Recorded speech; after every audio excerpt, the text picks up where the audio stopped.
নমস্কার। আমি সর্বদা একটি কথা আপনাদেরকে সতর্ক করার জন্য বলে থাকি যে বিয়ের পূর্বে অবশ্যইভাবে জটক বিচার, অষ্টকূট বিচার করাটা শ্রেয়, এবং জটক বিচার, অষ্টকূট বিচার যদি ম্যাচ না করে সেক্ষেত্রে কখনোই সেই দাম্পত্য জীবনে প্রবেশ করাটা কিন্তু উচিত নয়। এতে দাম্পত্য জীবনে কিন্তু সমস্যা, দাম্পত্য জীবনে নানান অস্থির পরিবেশ, অসুস্থতা, সেপারেশন, ডাইভোর্স, মানসিক যন্ত্রণা কিন্তু লক্ষ্য করা যায়। ছেলে বা মেয়েটা কোন বংশের, কত টাকা রোজগার করলো, কতটা ভালো তারা, এটা অবশ্যই জানার দরকার রয়েছে। কিন্তু সর্বোপরি প্রেম এবং বিয়ে কখনই এক জিনিস নয়।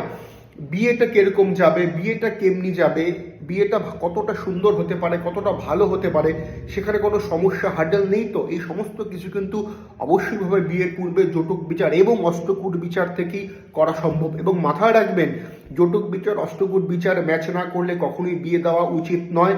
সেই জাতক জাতিকাদের একত্রে ভালো জ্যোতিষী দ্বারা এই